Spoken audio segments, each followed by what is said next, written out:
alumni Kristiani Universitas Indonesia. Terima kasih buat paparannya. Pertanyaan saya adalah, Indonesia itu tadi dikatakan ada dan besar karena adanya multicultural, multi agama.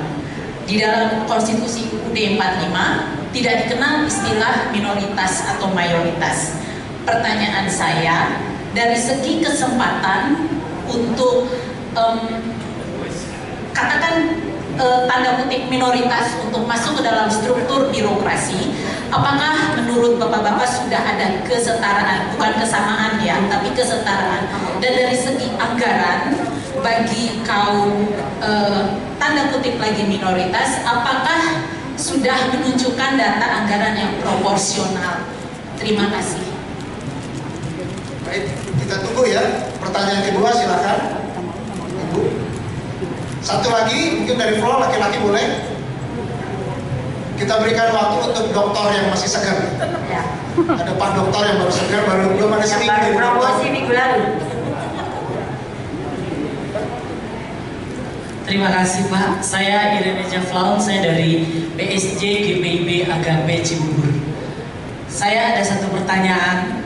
Tadi Bapak mengenai riset tentang, saya terpacu tentang pendidikan Pak. Jikalau, sebenarnya harus ada 1, 2, 3. Jikalau dari tanggal 1, 2, 3 ini, apakah riset atau kebijakan atau keputusan apakah sudah dipertanggungjawabkan? Sebagai contoh, ada kebijakan mengenai pendidikan. Dari pusat mereka memberikan pendidikan tentang kita harus menggunakan gadget dengan kurikulum yang diberikan sesingkat-singkatnya. Sedangkan Indonesia dari Sabang sampai Merauke, Pak. Dan Indonesia Timur itu tidak sama seperti ada di Pulau Jawa. Kita pakai daratan bisa, Pak. Jadi untuk kebijakan mengenai pendidikan, saya mohon Pak, karena saya dari Papua Pak.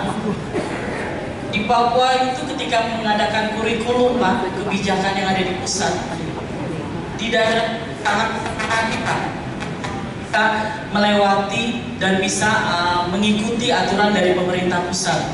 Terkhususnya untuk pendidikan anak-anak SD, TK maupun PAUD.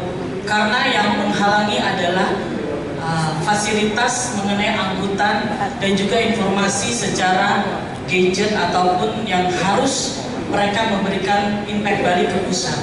Nah, apa yang akan dilakukan ketika Bapak dari tim 3 tim ini, kalau 2 tim yang hadir, apabila kebijakan itu merisetnya bukan hanya di sektor di Sumatera, Jawa maupun Kalimantan, apakah sudah melihat yang di Indonesia Timur itu mengenai fasilitas-fasilitas itu Pak? Gitu. Langkah apa yang harus dilakukan? Jangan hanya melihat di pusat saja Pak. Kebijakan itu harus sampai di daerah. Terima kasih. Silakan Pak Dokter. Ini karena diberikan hak khusus, masih seger ini. Satu pertanyaan Pak Dokter. Selamat sore untuk kita semua. Kedua narasumber, Cak Ali yang profesor yang sangat saya hormati, kasih kita bertemu sudah sekian lama dan sampai saat ini saya merasa tetap berteman dan bersaudara dengan Cak Ali. Waktu Cak Ali ketua umum PPPB, saya pengurus pusat GMKI saat itu. Pendeta saya persupit, saya hormati rekan saya pelayanan waktu di NPH PGIB DKI. Kami sama-sama. Sangat menarik yang disampaikan oleh kedua narasumber. Pertama untuk dari tim kampanye nasional Mas Prabowo Gibran, Cak Ali, tadi sudah banyak diuraikan oleh Cak Ali bahwa konfigurasi Indonesia ini sangat heterogen dan harus kita akui bahwa kita yang hadir di bangsa ini atau khususnya di ruangan ini, kita tidak pernah bercita-cita menjadi suku atau etnis tertentu. Saya misalnya sebagai anak bangsa yang berasal dari Halmahera, Maluku Utara, saya tidak pernah bercita-cita menjadi orang Halmahera. Tetapi secara biologis saya dilahirkan sebagai orang Halmahera. Demikian pun juga dari suku bangsa yang lain. Nah, Kemudian secara konstitusional dikatakan bahwa negara kesatuan yang berbentuk republik itu adalah, menurut saya, itu adalah konsep bernegara yang sudah final. Yang sudah final. Dalam rangka menghormati kepelbagaian itu, Cak Ali, yang terkait dengan soal agama dan kepercayaan, maka untuk keyakinan agama tiap-tiap warga negara itu adalah keyakinan yang bersangkutan. Tapi dalam konteks kehidupan berbangsa dan bernegara ini, menurut saya, kita perlu mengembangkan suatu pemahaman bersama. Jadi supaya Indonesia ke depan itu tetap utuh. Karena itu tidak ada pilihan lain kecuali Pancasila. Itu yang menjadi dasar filosofi kita. Dengan demikian maka alinea keempat, salah satu dari tujuan negara kita itu adalah mencerdaskan kehidupan bangsa. Nah, yang menjadi pergumulan saya khususnya adalah bahwa orang pintar belum tentu memiliki makna sama dengan cerdas. Jadi kita perlu orang pintar yang cerdas. Karena itu barangkali ya, bagi saya baik dari tim nomor 1 maupun nomor 2 dan nanti mungkin data nomor 3, saya melihat bahwa siapapun yang menang ya harus kita terima, konsekuensi harus kita terima, tapi dengan catatan harus menjalankan visi yang terurai di dalam konstitusi kita. Itu soal ketiga pasangan ini masing-masing punya keunggulan komparatif, ya itu kita akui. Tetapi kalau ketika sudah terpilih, dia harus berdiri di atas semua bangsa, semua kepentingan, dan tidak untuk mengistimewakan yang lain kemudian meninggalkan yang lain. Itu kira-kira menurut saya. Terima kasih Jali dan penetrasi Persopik. Terima kasih. Terima kasih. Ini pernyataan berarti pernyataan untuk mendorong ke depan, tidak bisa tidak. Namanya Pak Dr. Nixon. Nixon. Jadi ini berupa pernyataan dan rasanya sama semua. Ini bicara kesetaraan. Jadi bicara kesetaraan untuk mendapatkan semua kesempatan opportunity yang setara, tapi kemudian pendidikan bahkan sampai ke Papua. Lalu kalau tadi pernyataan itu adalah bagaimana kita bisa melihat ini Indonesia bisa dijamin oleh tim yang bersangkutan, siapapun yang menang akan menjadikan Indonesia seperti yang diamanatkan undang-undang utama. Ya, kalau yang pertama tadi dari Kak Mary ya, itu juga ada pertanyaan yang cukup challenging Pak. Jadi mungkin ada sejarah masa lalu di mana yang namanya minoritas gitu ya, kok susah banget kita bisa masuk di dalam posisi kunci di dalam birokrasi. Nah, ini pertanyaan kita, bagaimana nanti itu bisa dijamin bahwa orang-orang yang bisa masuk sebagai orang kunci ya di dalam birokrasi betul-betul orang profesional dan kompeten dan memang betul-betul punya rekam jejak yang jelas tanpa melihat latar belakang agama dan kepercayaannya begitu. Iya, dan juga bukan cuma dari partai tertentu. Oh iya, itu penting ya. Iya, lalu kemudian juga mungkin tambahan tadi Ibu dari GPIB yang tadi ya dari Papua juga menanyakan kondisi mungkin geografis ya, artinya ada lag atau kesenjangan penguasaan teknologi, informasi dan sebagainya. Apakah bisa menjamin bahwa itu akan merata? Mengingat kondisi infrastruktur juga sangat jomplang ya Bu ya di Indonesia Timur. Nah, apakah mereka juga mendapatkan akses terhadap informasi infrastruktur yang sama kualitasnya dengan pulau-pulau lain yang bisa dibilang lebih maju saat ini? Kira-kira seperti itu. Silakan kembali ke nomor 1 lagi yang menjawab terlebih dulu. Baik, terima kasih Bapak Ibu. Jadi terkait dengan kesetaraan, saya kira itu sudah menjadi komitmen dari Amin ketika nanti beliau akan menjalankan wewenang, bukan kekuasaan, tetapi wewenang yang diberikan oleh rakyat untuk dijalankan. Maka menjamin semua stakeholder, semua kondisi bisa mengalami kemajuan. Kalau kita kemudian agak fokus kepada pemerataan pendidikan seperti yang dipertanyakan oleh Ibu, memang sudah dibahas di tim kami itu ada beberapa indikasi untuk kemudian terjadi pemerataan ini. Di samping tentu anggaran harus dipertahankan, bahkan untuk penelitian tadi saya lupa itu ada penambahan untuk peneliti-peneliti, kemudian dosen juga akan tidak dibebani terlalu banyak dengan biaya-biaya macam-macam. Utamanya untuk pendidikan kata kuncinya sebenarnya ada di guru. Nah, ini kemudian dari Amin akan memberikan perhatian khusus di samping dengan sarana dan prasarana, infrastruktur dan lain sebagainya. Misalnya contoh saja di Papua, Pak Anies telah menggelar program Indonesia Mengajar misalnya. Itu sebenarnya problem utama dari ketertinggalan pendidikan di samping infrastruktur, tetapi kualitas guru dan keterbebanan guru itu sendiri. Jadi kalau misalnya kami juga sudah ada beberapa kali ke sana, ada satu daerah misalnya gurunya sudah 1 bulan nggak masuk misalnya, suruh bermain saja dan dia pulang. Nah, ini saya kira menjadi satu perhatian dari Amin ke depan. Di samping nanti ada stimulasi dengan kita mendatangkan juga guru-guru dari daerah lain, tetapi tentu kita akan terus menggairahkan guru-guru yang ada di daerah itu sehingga terjadi pemerataan. Kalau tadi soal gadget dan lain sebagainya, apa itu dia fasilitas-fasilitas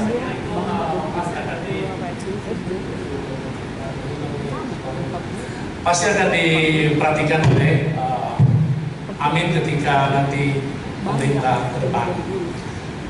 Jadi saya kira itu yang dapat kami stressing tentang pemerataan atau kesetaraan di dalam pendidikan. Namun bukan hanya itu saja, untuk kesetaraan itu harus dirasakan di semua aspek. Dan ini sudah menjadi stressing point daripada Amin ketika nanti akan dipercayakan untuk melakukan wewenangnya. Demikian. Baik, terima kasih untuk nomor 2.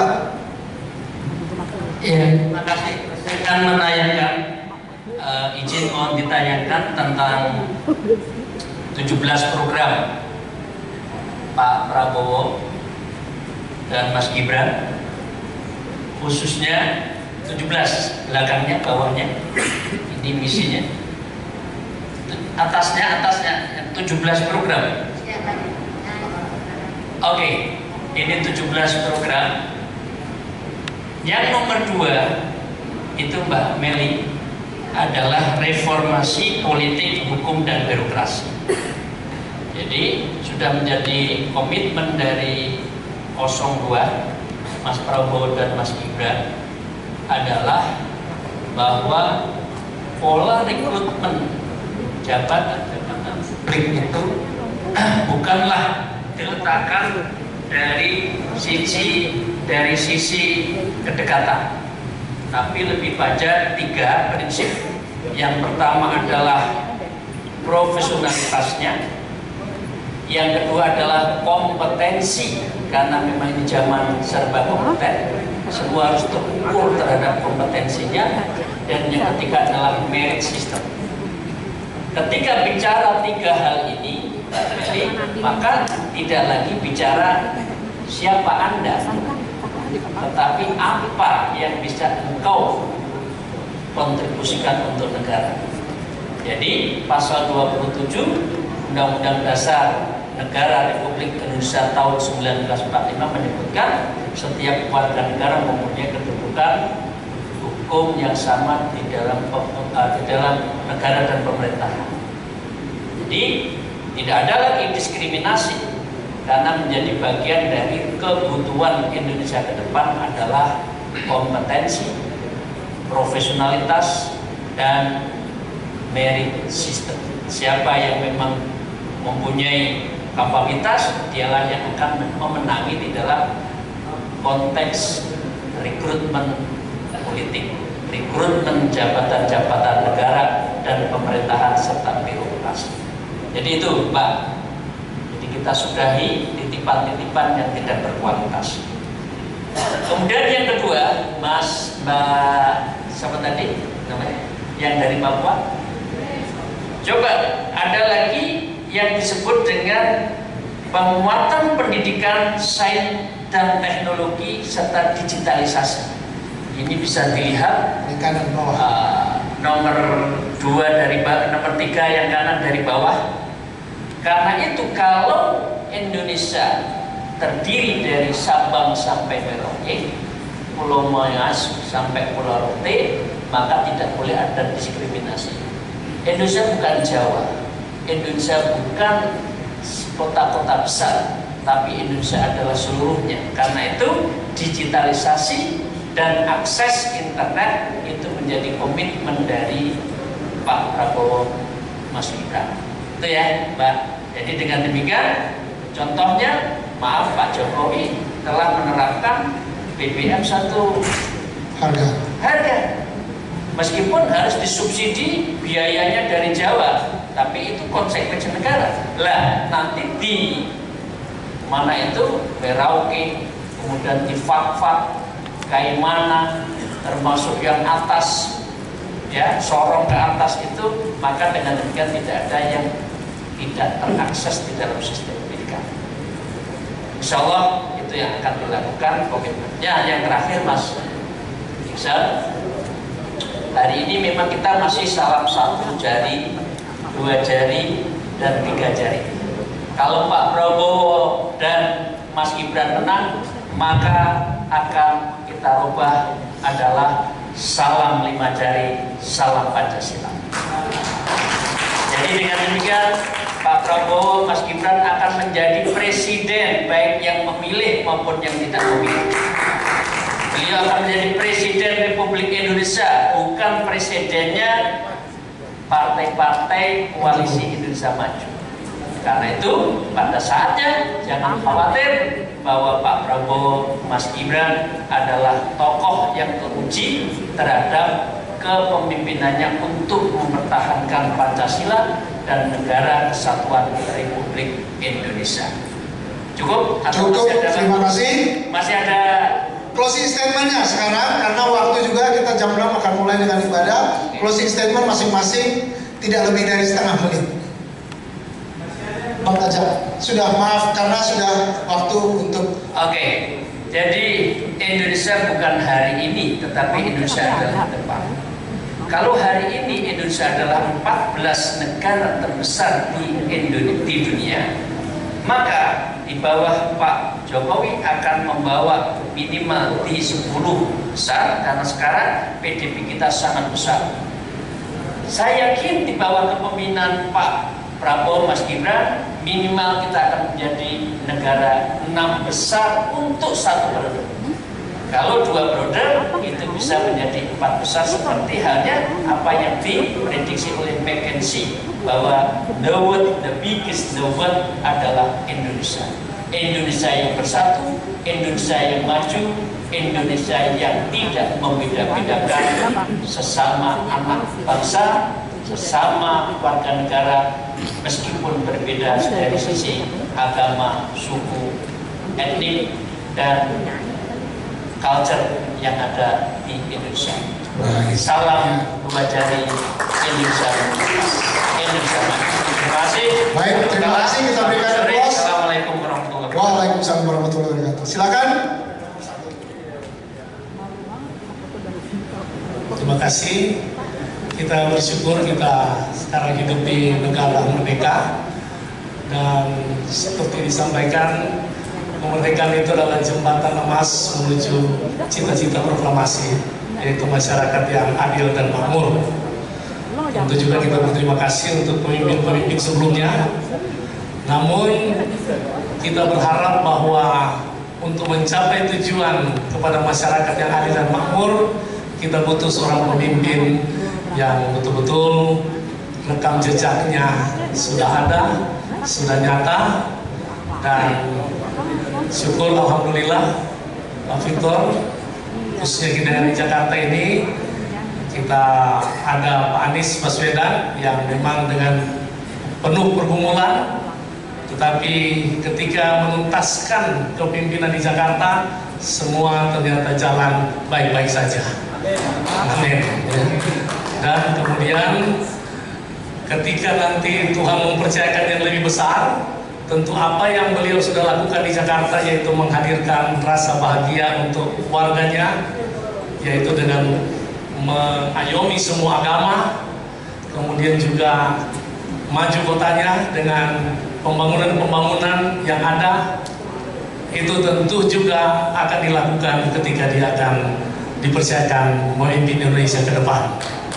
Pancasila tetap di depan, kesetaraan keadilan kiranya bisa terwujud di dalam kepemimpinan Pak Anies Baswedan dan Muhaimin Iskandar. Indonesia lebih maju. Tuhan memberkati kita sekalian. Amin. Tuhan memberkati untuk kita semua. Mungkin kita berdiri bersama Pak Sekum untuk ini, kita salam tuh 5 jari sebelum sesudah terpilih. Ya, harusnya sebelum terpilih, nanti sesudah terpilih kita semua salam 5 jari. Salam Pancasila. Salam Pancasila.